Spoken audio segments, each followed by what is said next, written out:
കൽക്കട്ട കൽക്കട്ട. ഇത്രയും നാള് വിളിച്ചിട്ട് കിട്ടാത്തതിലുള്ള നഷ്ടമൊക്കെ നികത്തി തന്നെ നന്ദി. ഇതാ ബില്ല് 740 രൂപ.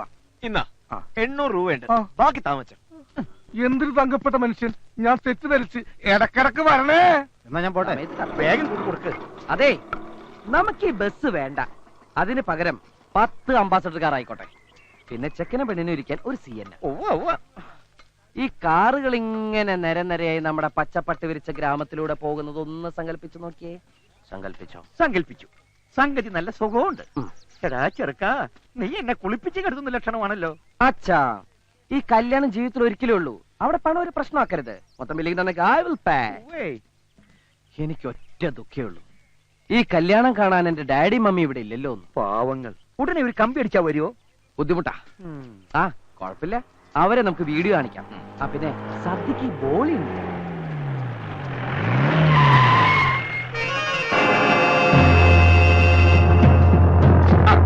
എത്തിയല്ലോ കാലാൽപ്പടാ. നമസ്കാരം. ആ ഉണ്ണിത്താന്റെ ആക്രമണം ഏത് നിമിഷത്തിലും ഉണ്ടാകാം. അതിലൊരു മുൻകരുതലാ. ഇവരെ ഷൊർണൂര് രാഷ്ട്രീയ ഗുണ്ടകളാ, ചോരകൻ തറപ്പ് മാറിയവർ. വിശ്വസിച്ചേൽപ്പിക്കാം.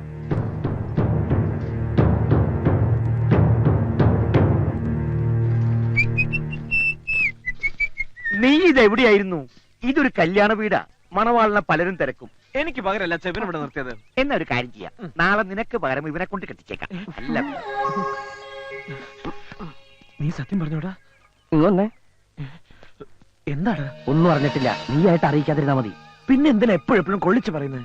എടാ, അത് നമ്മുടെ മനസ്സിൽ കള്ളത്രമുള്ളോണ്ട് തോന്നണല്ലേ. ആട്ടെ, നീ ഇതുവരെ എവിടെയായിരുന്നു? എടാ, ഒരു ട്വിസ്റ്റ് ഉണ്ടേ. എന്താ, ടിക്കറ്റ് കിട്ടിയില്ലേ? ഒന്നല്ല 2 എണ്ണം. ഒക്കെ എന്തിനിപ്പോ 2 എണ്ണം? ഞാൻ ഒറ്റക്കല്ലല്ലോ പോന്നത്, അവളും ഇല്ലേ? ഏതാ അവള്? മേരി മൊഹബത്ത്, ബാംഗ്ലൂർ ലड़की.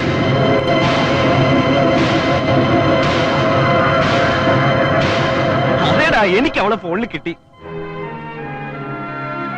അവളുടെ കല്യാണമൊന്നും, പക്ഷെ എന്റെ കൂടെ ഇറങ്ങി വരാന്ന് പറഞ്ഞു. എന്നിട്ടൊരു ചോദ്യം, ഞാൻ വരാതിരിക്കുമെന്ന്. ഞാൻ എത്തിയില്ലെങ്കിൽ ചത്തൂന്ന് കരുതിയാ മതി എന്ന് ഞാൻ പറഞ്ഞു. അപ്പൊ അവള് പറയാ, എന്നാ അടുത്ത ട്രെയിൻ അവൾ തലവെക്കുന്നു. എന്തൊരു സ്നേഹമല്ലട അവൾ. ആ, അടയാളം കണ്ടുപിടിക്കാൻ വേണ്ടി ഞാൻ ആ ബുക്ക് സ്റ്റാളിന് മുമ്പിൽ നിൽക്കാന്നാ പറഞ്ഞത്. എന്തു പറ്റിടാ? ഒന്നുമില്ല. ഈ വിഷയത്തിലൊന്നും നീ ഇടപെടണ്ട. ഫുൾ സ്വിംഗിൽ അച്ഛന്റെ കൂടെ നിന്നോണം. എല്ലായിടത്തും നിന്റെ വക്രബുദ്ധി പ്രവർത്തിക്കണം. മോനെ, നിങ്ങൾ അവിടെ എന്തെടുക്ക? ആ ഉണ്ണിത്താൻ ഇങ്ങോട്ട് പുറപ്പെടാൻ അവിടെ പടയൊരുക്കം നടത്തുന്നു. ഇവിടെ നടക്കുന്നൊക്കെ അയാൾ അറിഞ്ഞു. ഇതേ മുഹൂർത്തത്തിൽ നിന്നെ കൊണ്ടുപോയി ബലമായിട്ട് കെട്ടിക്കാനുള്ള പരിപാടിയാ.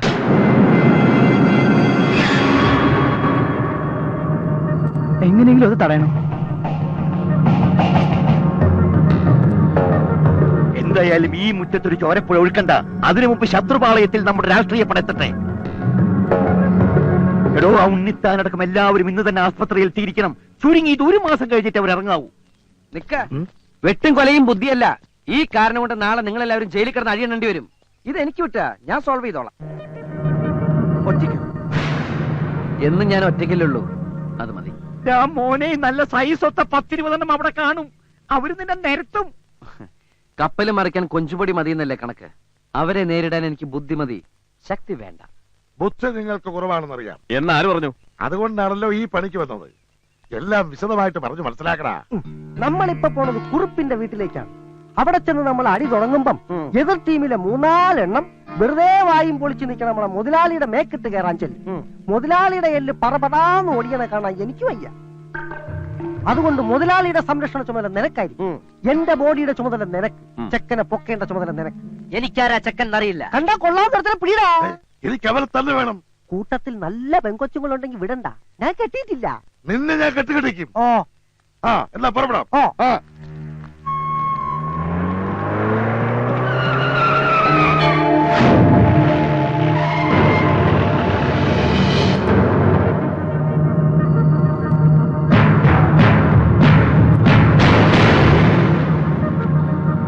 അവന്മാരുടെ പാർട്ടിയാ. അത് ഇവിടുന്ന് തുടങ്ങിക്കോ. എന്താണ് പറഞ്ഞത് കേട്ടില്ലേ? ഞങ്ങളുടെ കൈ വീണാൽ ഇവൻ ചത്തുപോകും. ഞരമ്പ് ഇവൻ ഞങ്ങൾക്കൊരല്ല. ഇവനെ പോലെ കുറെ എണ്ണ അവിടെ കാണൂ. അപ്പൊ നിങ്ങൾ തല്ലില്ലേ? അവൻ എന്റെ അടുത്തേക്ക് വരുന്നു. അടിയടാ. വേണ്ട. എന്താടാ തിന്നത്? വേണ്ടാന്ന് പറഞ്ഞു. ഞാൻ നിങ്ങളുടെ ശത്രുവായിട്ടല്ല വന്നത്. പിന്നെ മിത്രമായിട്ടാണോ? അതെ. നിങ്ങളിപ്പോ അങ്ങോട്ട് ചെല്ലുന്നത് ബുദ്ധിയല്ല, ഇവന്മാരെക്കാളും നല്ല തന്റെ ഇടവും തടിമെടുക്കുമുള്ള ഷൊർണൂർ ഗുണ്ടകൾ അവിടെയുണ്ട്. ഈ ഓച്ചറ പ്രദേശത്തിന്റെ കയ്യിൽ അവര് ഭസ്മം. അതൊക്കെ വെറും തോന്നല. അവന്മാരുടെ കയ്യിൽ എങ്ങാനും ഇതുങ്ങളെ കിട്ടിയ അടിച്ചൊതുക്കി മടക്കി എടുത്ത് ആശുപത്രിയിലെത്തിക്കും. എന്നിട്ട് അവർ മനസ്സമാധാനത്തോടെ നാളെ കെട്ടെടുത്തുകയും ചെയ്യും. ദേ, എന്നെ നിങ്ങൾക്ക് വിശ്വസിക്കാം. ഞാൻ കൊച്ചുറുപ്പിനെ ഇവിടെ എത്തിക്കാം.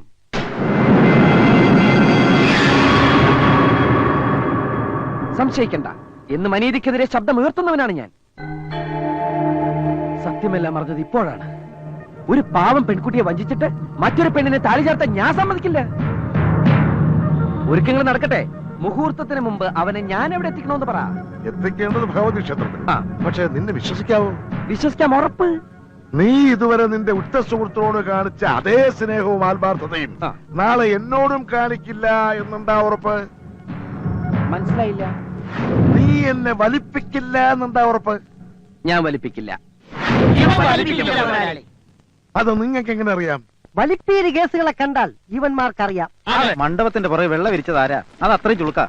ഞാൻ വൃത്തിയായിട്ട് കെട്ടുകയാണല്ലോ. നീ വല്ലതും ചെയ്തോടാ? ഞാനൊന്നും ചെയ്തില്ല. വാതകം അടിച്ചോണ്ടിരിക്കാതെ പെട്ടെന്നാവട്ടെ. 4 മണിയാകുമ്പോഴേക്കും ആൾക്കാർ വരാൻ തുടങ്ങുമെന്നാ പറഞ്ഞത്. ആന്റി അറിഞ്ഞതെല്ലാം ശരിയായിക്കൊള്ളണമെന്നില്ല. ചിലപ്പോ ഒരു സംശയം മാത്രം ആയിക്കൂടെ. വ്യക്തമായി അറിഞ്ഞാൽ മാത്രമേ ആന്റി ഒരു കാര്യം പറയൂ. സുധയ്ക്ക് ആ പയ്യനെ കുറിച്ച് വല്ല വിവരം കിട്ടിയിട്ടുണ്ടോ? അതൊന്നും ആന്റിക്ക് അറിയാൻ വയ്യ. പക്ഷേ എനിക്കൊരാളെ സംശയമുണ്ട്. അന്ന് പപ്പിയെ കാണണമെന്നും പറഞ്ഞ് ഇവിടെ അടുത്ത് വന്നില്ലേ? സംശയിക്കണ്ട, അവൻ തന്നെയാ. ആ മുഖം എനിക്ക് നല്ല ഓർമ്മയുണ്ട്. വലിയ വിളക്ക് ഒരെണ്ണമുണ്ട്. സാധാരണ ചെറുത് 5 എണ്ണവും വെക്കാറുണ്ട്, 2 എണ്ണവും വെക്കാറുണ്ട്. എത്രയാണെന്ന് വെച്ചാൽ എന്തെങ്കിലും ചെയ്യടോ. 2 എണ്ണം മതി. കുടുംബത്തിന് മാനക്കേടുണ്ടാക്കാനാ ഭാവമെങ്കില് കൊന്നുകളയും ഞാൻ അവളെ. എടുത്തിയാടിയ പരിസരം അറിയും. ഇത് വളരെ ഗൗരവേറിയ വിഷയമാണ്.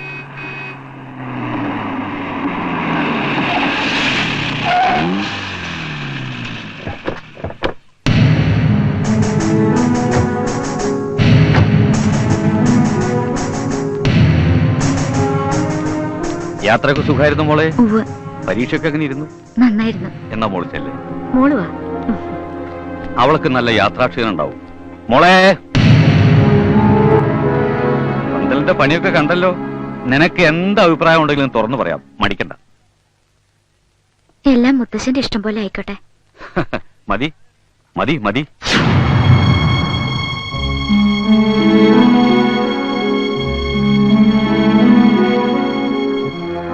എല്ലാം നമ്മൾ അറിഞ്ഞു, അവൾക്ക് ഇതുവരെ അറിയില്ല. ആ സംസാരം മുഖഭാവം ശ്രദ്ധിച്ചോ? അവളെല്ലാം തീരുമാനിച്ചു ഉറപ്പിച്ചു കഴിഞ്ഞ പോലെയുണ്ട്. ഏത് ട്രെയിനാന്നാ പറഞ്ഞത്? 8 മണിക്കെന്നാ പറഞ്ഞത്. ബാംഗ്ലൂർ വണ്ടിക്കായിരിക്കും. മുഹൂർത്തം 10-നും 10:30 ഇടയിൽ സമയമുണ്ട്. എന്തായാലും അവൾക്ക് പോകാനുള്ള സൗകര്യം ഏർപ്പാടാക്കി കൊടുക്കുക. അവൾ അറിയാതെ തന്നെ. അച്ഛനത് എന്തിനുള്ള പുറപ്പാടാ? പിന്നെ ഞാൻ എന്താ ചെയ്യേണ്ടത്? അവളെ തല്ലി ചാദിച്ച് പൂട്ടിയിടണോ? മുഹൂർത്തത്തിന് പന്തലിലേക്ക് ഇറക്കി കൊണ്ടുവരുമ്പോ എനിക്ക് ഈ കല്യാണം വേണ്ടെന്ന് അവള് വിളിച്ചു പറഞ്ഞ അതോടെ വടക്കെടുത്തവരുടെ മാനം പോയില്ലടാ. നാളെ അവൾ ഒളിച്ചോടിയാ പിന്നെ നമുക്ക് അഭിമാന. അവള് രാവിലെ സ്റ്റേഷനിലെത്തട്ടെ, അവനെയും കാത്തു നിൽക്കട്ടെ. പക്ഷേ അവിടെ അവൻ ഉണ്ടാവരുത്. മനസ്സിലായോ? അവനെ കാണാതെ ആവുമ്പോ എന്റെ മോൾ ഒരുപാട് വിഷമിക്കും. അതോടെ ബോധ്യാവും അവൻ ചതിച്ചു എന്ന്. പിന്നെ അവൾ എങ്ങും പോവില്ല, തിരിച്ചു വരും. നമ്മൾ നിശ്ചയിച്ചവൻ തന്നെ അവളുടെ കഴുത്തിൽ താലി കെട്ടും. അതൊക്കെ ഞാൻ നോക്കണം. ആ ശരി ശരി. കവിതേ, നിനക്ക് എവിടുന്ന് കിട്ടിയടി ഇത്ര ധൈര്യം? ഒരാളെ സ്നേഹിക്കുമ്പോഴേ നിനക്കത് മനസ്സിലാവൂ.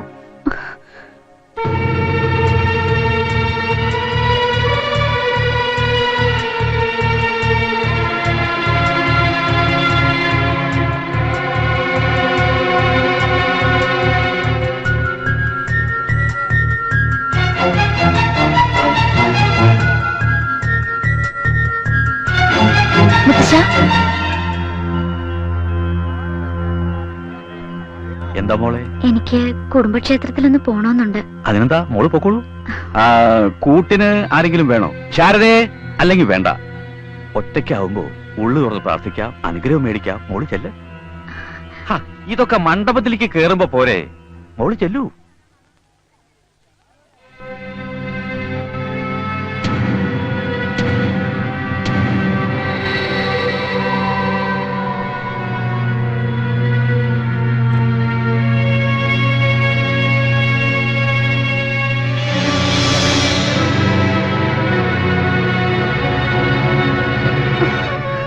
സംശയം തോന്നിയിട്ടില്ല. ഭഗവതി എന്റെ കൂടെ.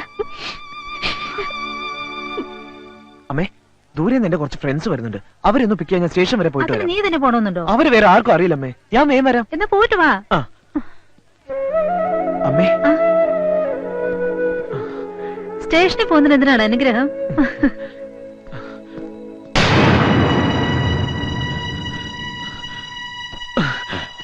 ബാഗൊക്കെ നേരത്തെ ജീപ്പിൽ ഒളിപ്പിച്ചു വെച്ചാൽ നന്നായി. അച്ഛൻ എന്നെ കാണാതെ ടെൻഷൻ അടിക്കും. നീ വേണം ആശ്വസിപ്പിക്കാൻ. ഞാൻ ബാംഗ്ലൂർക്ക് വരുന്നെന്ന് വിളിച്ച് പറഞ്ഞിട്ടുണ്ടല്ലോ.